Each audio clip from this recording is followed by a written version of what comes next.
Hey guys, what is up? It's First2Weeks, and I'm finally back here after like a month of not uploading anything.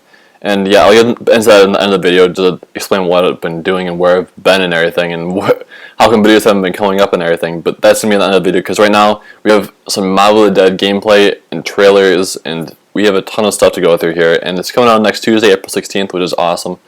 And so let's get started into it. We're gonna do this the same way I did last time, and we're just gonna play the entire thing all the way through, and then pause in between where it needs breaking down.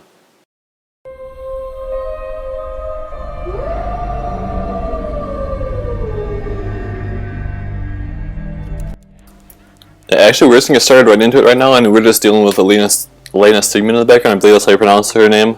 She's basically the person who's done the songs for all of the zombies. The songs pretty much have been for zombies, and now the songs have been brought in from the outside to put into zombies. Basically, the songs that are made specifically for zombies. She's the one to do them, so basically that's going to be... she's probably going to be featured in this map as well with a song. And right now we're just going through Alcatraz, and this is just like trying to give us a feel of the map, I believe, and not even the map as much as just Alcatraz in general, and they really wanted to create that spookier theme as you're going to see here. We're now going to go into Treyarch Studios, and they're going to give us a little bit of insight on it, so I'm going to turn the volume back up on this again, and I will see you guys in a little bit. It was a challenge to try and capture something as iconic as Alcatraz.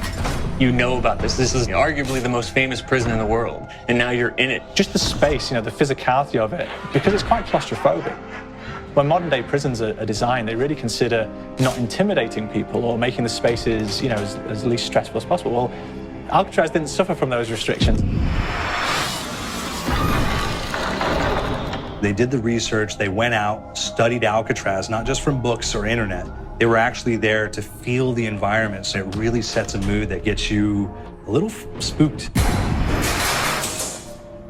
Well, we kind of started with the base layout of Alcatraz. The entire island we ended up roughing out in kind of a white box form, and then figuring out what play spaces we wanted to use out of that, what would be the most interesting areas to play in, and the connections between spaces, and spaces that the public doesn't necessarily get to go into. We really did a lot of push. Alright, now we're actually into the first actual gameplay screen here, and you guys are going to notice right away the font thing is completely different for it on the right hand side. The heads-up display is generally the same, but it's just a little bit different of a kind of like a style to it, I guess. And also on top of that D-pad thing, which you're going to see where you'd access claymores or whatever equipment from previous maps and previous games even, we have an afterlife thing there. That's what I believe it is, because that's a lot. It looks like a lot like the same color your hands and everything look like when you are in the afterlife.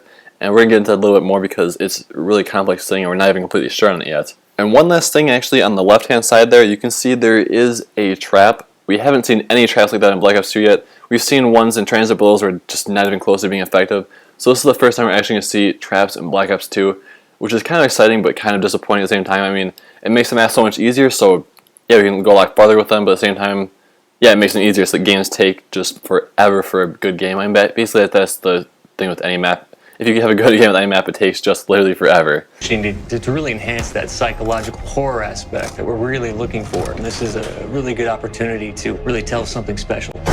Alright, now what you're going to see in a second here is a nuke flying into your screen with a tomahawk attached to it. This tomahawk is some sort of special insta-kill and power-up retriever tomahawk, I guess. We're going to see how it works and how you get them later on, but there's also other parts in other videos which I will be going through also, because there are several trailers for this. This is just the longest one and the most detailed one. But let's just take a look at this nuke for right now. Like I got stuck right through the gates of hell! Now here we are getting already with another gameplay clip that's something completely new to us. There is an afterlife marker as if there's a down marker to go revive your teammate, but there is instead an afterlife marker, so apparently someone is in the afterlife. We'll hear a little bit more about the afterlife as the video goes on here, but it's some sort of new way to interact with the world around you basically. And also for the Easter egg, we'll see if it has anything to do with the strategy or not, but for right now I have a feeling it's going to be mainly Easter egg and maybe a little bit of strategy. We'll see. This time around, I feel like it's been identified that there are these side missions that you're going to go out and try to accomplish. Now, I don't think it's any coincidence that he starts talking about there's these identified side missions you have to go around and accomplish, and then all of a sudden we have this escape plan appear on the screen here. We're going to see if this is something inside the map, or if it's more of a comic book, like the comic books before playing in solo. And I have a feeling it's going to be more something like that. But the escape plan here is step 1, find the warden's key, step 2, get the plane parts, step 3, build a plane on the roof, and step 4, get the hell off the island. And that's not the greatest plan. I mean, that's really extremely vague. and they can't give us everything to start off with anyways, and it would be disappointing if they did even, actually. But that's going to be something to do with the plane, and we're going to see more about the plane later on. We don't know if that's going to be something for the Easter egg or something more like a zipline in Shionuma, where it's just a way of getting quickly across one way from the map to the other. I don't know if they're actually going to get us off of Alcatraz. I mean, we haven't seen any gameplay outside of Alcatraz to this point, so I mean, maybe it's something to do with the Easter egg, or maybe it's just something to do with actually just getting to the other side of the island. Maybe the plane crashed or something. We haven't seen anything about actually getting off the island, but at the same time, they couldn't reveal the end of the Easter egg if it was the end of the Easter egg. They couldn't reveal a lot of other stuff, as they're even going to tell us. They're not going to tell us everything right now. They're going to tell us there's some stuff to discover. And I have a feeling the plane and parts of the afterlife and that tomahawk, those are all going to be parts that we have to discover more and more as time goes on. Al and the rest of the groups put together this escape plan, but the point is to get the parts and assemble this plane so they can get off the island.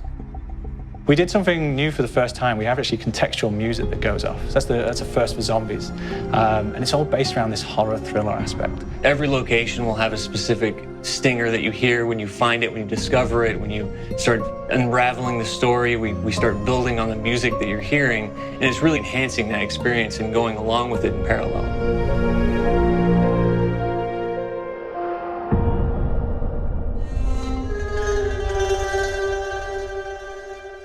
Because we wanted to embrace this kind of horror thriller element, we wanted character actors, guys who could really embody someone and then convey emotion. So that's why we went for guys like Ray Liotta, getting in that kind of guy, you know, we wanted a frantic nature. So he plays a character called Billy Handsome, who's this kind of psychopath who would be employed by the mob to kill people in interesting ways. Chaz Palminteri, he plays a guy called Sal DeLuca, an old mob boss. Michael Madsen playing Finn O'Leary. He's kind of worked himself from the floor, you know, from the streets. He's got his hands dirty in the blood and the guts a couple of times. And then we had Joe Pantoliano, and he plays Arthur Arlington, who's nicknamed the Weasel.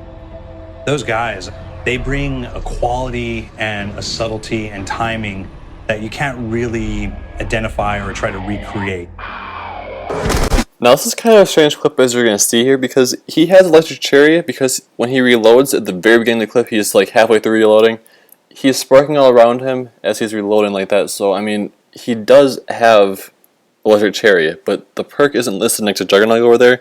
The only perk it says he has is just Juggernaut, so I mean, I looked down at the bottom right hand corner of the screen and I thought, you know what, maybe that's the Warden's key down there and that red orangish glow down there, but it turns out, I mean, I'm guessing it's definitely not, because if you look at the top left-hand corner, a much more obvious, but kind of subtle because nothing's ever up there in previous zombie maps or game modes. That's the Warden's key. That's obviously a key in the top, so I'm assuming that's the Warden's key used to get the plane. And down the bottom right-hand corner, that might be electric cherry. Who knows? I mean, you would think as a perk, it would be listed next to Juggernaut, but he does have it, and it's not displayed there. But there's something down the bottom right-hand corner, so I'm guessing that's what it is. You're going to notice he also has a 1 counter next to the afterlife marker thing there, so he does have a way to get to the afterlife. We're going to see more about that later. We don't really know a lot about that yet. Bring it on, dirtbags! You start off in the afterlife mode, and that's just going to be, you know, what's going on. You're going to try to solve the mystery from the second you start. Afterlife to me brings a new element, like a new puzzle element. Forces me to think a little bit more, or look for the clues, or kind of think of zombies on a slightly deeper level. You see clues throughout the map that tell you, ooh, perhaps if I'm in the afterlife, I can interact with this object, or there's some puzzle going on here that I need to be in the afterlife. Now that is pretty much almost all the information we have about the afterlife right there. I mean, there's not really that much about it yet. We just know that it's basically a different way to interact with your surroundings and everything. So basically, it's probably more of an Easter egg thing than an actual strategy. But we will have to be in it at some point, I'm sure, for an actual strategy as well, because you have to start out in the afterlife, and we just don't know how to get into it, get out of it, advantages or disadvantages of being in it. But I'm sure to actually be able to progress through rounds at an effective pace, at least, you're going to have to pretty much be just normal, I would have to assume. And also, there is an acid trap right here that we're paused on, and that's basically just activates the acid showers that you saw earlier in the video. Back east, I whacked a dirty dentist with one of these. Took forever, too. Alcatraz has a Civil War kind of fort background before it turned into a penitentiary. And so we had this kind of backstory, the idea that the warden would have collected Civil War weaponry. One of them is a blundergat. It's a fictional weapon, but the idea of the combination between a blunderbuss and a Gatling gun. And possibly, there might be a way of upgrading it to a more fantastical weapon that the players may find. We all gotta go sometime. You just went now. There's one main zombie, one big zombie that's going to come through and wreak havoc on your life. He'll lock down the perk machine, he'll close down the box, so you have to pay to get that open again. So you don't want him to interfere with your process. Now's a good time to pick a fight. It's a fun challenge. It keeps things moving forward. Alright, so that's going to be your new boss. In this, I'm assuming it's a boss round. You don't see the round end when he kills the boss, but at the same time, there wasn't that much time left afterwards to show the round end and a new one start. So I'm assuming that's going to be an entire boss round, as there are no zombies around him other than that. And on top of that, he locks on perk machines. That would be way too difficult to try to manage during the middle of a round like that. In terms of perks, we have a new perk called Electric Cherry. When you reload, it gives a shock around, which scales over time. Alright, and this is our new perk, Electric Cherry. Basically what this does, as they just said, it gives a lot of shock around the player when they're reloading. And this is going to be really nice for when you're trying to reload, because, I mean, whenever you're trying to reload, that basically the main problem of reloading is making sure you're in a safe place to do it before you go and do it. So, I mean, you might not even have to do it completely in this. We'll see how it works, because I couldn't see it being too effective as far as shocks go, because I don't know if they would actually be able to allow something like that, where you would be able to kill all the zombies around you just by reloading. And maybe if you have more bullets to reload, it'll be a bigger shock or something. I couldn't see you just buying a cheap gun on the wall, shooting one shot, then reloading, giving off this huge shock and killing all these huge horde of zombies with one bullet essentially, and I couldn't see that happening. We'll see if they end up doing that or not. I don't see it being a very likely scenario, I guess. And one more thing to notice here, actually, before we move on, you do see the Electric Cherry perk icon down in the bottom left-hand corner here. It wasn't before in the earlier clip as I showed you guys. Maybe it was just some sort of mod or something, or maybe some sort of a thing we have yet to discover, and it's just like one of those things that they said. It's one of those things we can't tell you yet, actually. They haven't said it yet, we're going to go into that right now. There's so much to experience in this map. Every time I play it, there's a new tactic to take, a new experience, a new objective to go for. But there's also this layer of things that we aren't exactly exposing to the players right off the bat, and will need to be discovered. Don't let me go. Is it the calling we hear? Alright, now a short little recap of basically what were the things that they said they couldn't reveal to us right away, but they went and revealed these little teaser clips of them anyways. We have the mounted dog head on the wall. We don't really know what that is at this point. I mean, it could be just about anything. My guess is some sort of way to activate some sort of a trap or something. That would be my guess. I can't really see much of other use for it than that, other than something to do with the Easter egg, but I mean, who knows at this point. Then we have the Afterlife, which I talked about a little bit earlier, and just another short clip of that. And then we also have the zombie shields, which are very similar to Transit, and that's really nothing new. I don't know if there's anything special to those or not. I kind of doubt it, to be honest, but that's what those are. And one more note about what we can try to find out about that dog at this point. It's not going to be some sort of boss round, I can almost guarantee you that, because one, it doesn't chase you, and two, we already have the giant zombie boss that's been revealed previously in this video. That's going to be the boss round. We're not going to have this as a boss round. Who knows what it's going to be? It might be something to do with the Easter egg.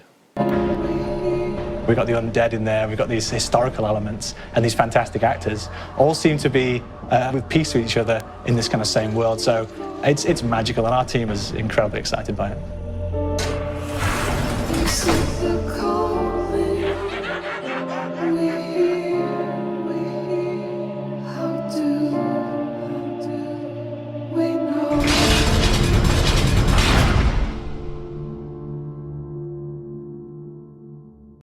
Alright, and that is the end of the first video here. That is the biggest video, and that's the most content we're going to have to go through here.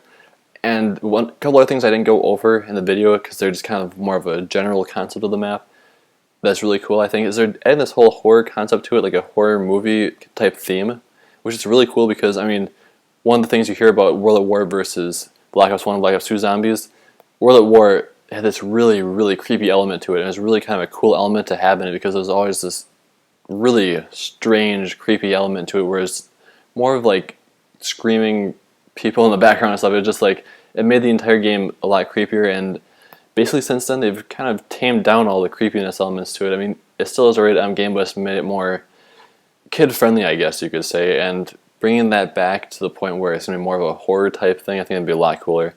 And also throughout the entire video, you've seen their eyes have been red, which is completely new. We haven't had red. We've had blue, which has been Samantha, and red, which is, or orange, not red. It's been like a reddish orange color that's been Richthofen. Red, maybe someone else is controlling the zombies at this point. Maybe there's something to do with the Easter egg here at this point. We don't know. I couldn't see them being just some random reason they decided, you know what, the zombies look pretty with red eyes. I don't think that's what they're doing. So it's probably something more to do with the Easter egg and the story of the line as well. And yeah, that's pretty much it for this video. Let's go on to the next video.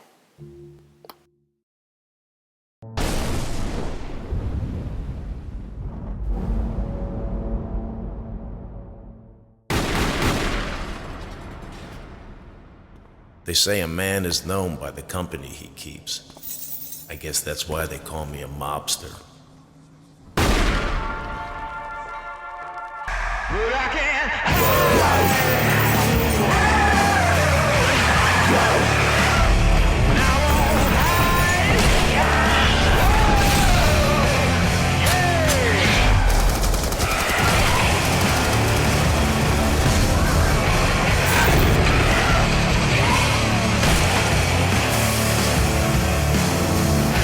Alright, now we're going to do this trailer a little bit different than the previous one, if you've already noticed. We have skipped a pretty big chunk of the storyline in this trailer, and that's really not that essential to the actual gameplay aspect of it, so I figured for those of you who want to still see it, it will be at the end of the video, but it's really not that important. I'm not going to break it down because it's just not that important to the overall gameplay aspect of it. So everything we've seen so far in this trailer hasn't really been too much new content. It's been a little bit of the afterlife, a little bit of the new zombie boss. We've seen the fan trap and the acid trap. We do get a little bit better view of the acid trap and fan trap in this one. And we do get to see in this one you can crawl underneath the fan trap and survive, which is going to be really important for actual fast strategies because you can make it one horde on one side of the trap, go through, activate the trap, and then make another horde on the other side of the trap. And hopefully if the trap locks long enough like it will with like the electric traps in Kino, you can actually most likely be able to go back through a second time within the first purchase of the fan still. So that would be really cool for both conserving time and ammo and cost for activating the traps. Alright, and now let's go a little bit farther and see some stuff that we have not seen before.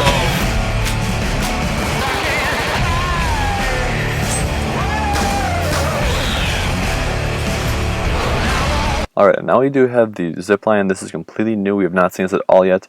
It does look a lot like the zipline from Numas, that's what I like to call it. And it's probably going to have a very similar function to it. It's just going to be a quick way of getting across the map from one end to the other by paying a small price. Having zombies on it might be a problem as it looks like it's going to be a pretty good sized zipline slash zipline shed even. So nothing too complex there, so I mean this is going to be pretty simple.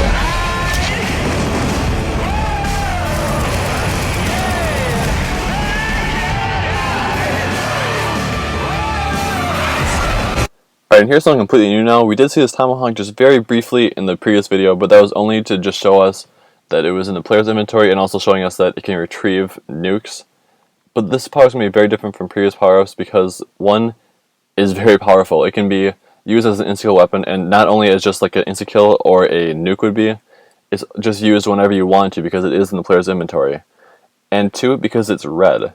This means two things because one, it's not like previous power-ups because most power-ups are green, and two, the dog is really close to that same color. It's roughly the same color as the tomahawk is, so I have a feeling that dog will be essential in however to get this tomahawk, and it probably will not be dropped as the normal power-up would be. I feel like it's going to be something that's going to be gotten once per round maximum, or maybe just once per game, depending on how the tomahawk is actually used. Because, I mean, it could be picked up maybe even. Maybe it's picked up as if it were a normal tomahawk in multiplayer. But at the same time, I mean, that'd be pretty powerful and maybe a little bit overpowered even. But we do have the traps, and this basically is going to be a map that's overpowered more or less, because I mean, we do have these insta-kill weapons, and even if the Blundergat is not an insta-kill weapon, if it's upgraded, it still looks like it's going to be more or less like the Awful Lawton, which is the upgraded crossbow from Black Ops 1. And I mean, on top of that, we're going to have the new Tomahawk, which is insta-kill, and we also have the traps, which are always insta-kill, because traps have never been anything but insta-kill when we do have traps like that. So I mean, it's going to be a pretty easy map relatively, I would think, because even the spaces to run in are pretty open. A lot of good rape training spots, even like you look at the acid shower space and it looks like a pretty good rape training spot. I mean, maybe the spawns will be really weird, so they'll screw it up a little bit, but who knows. It looks like it's going to be a pretty easy map for the most part right now, and I couldn't see them making it just that much more easy with having an in-skill weapon at all times with the tomahawk and being able to pick it up at all times. Alright, and now we do have the plane here. This is something we saw a little bit of in the previous video, but not too much of it. And this is supposed to be able to get us off the map. Will it actually work? I mean, I have no clue. I mean, because I don't know, are they actually going to let us get off the map or just end the game in a different way than death? In previous games, there's never been a different way of ending the game other than just death. And of course, I mean, there's always rage quitting, and it's Treyarch showing even disconnection is always an option with this too. So I mean, the way it's supposed to end is always supposed to be death. But I mean, maybe for once they're actually going to let us end the game without actually dying. But I mean, who knows? It might just end up on the other end of the island, just crash or something, or it might even just end up on some really small map over there, where it's going to be a small map you can play on, just like an island over there or something. I can't see them playing on a map as large as Alcatraz, just completely separated, just because you can get there with the plane. But I mean, who knows? It might even be ended. My evil way.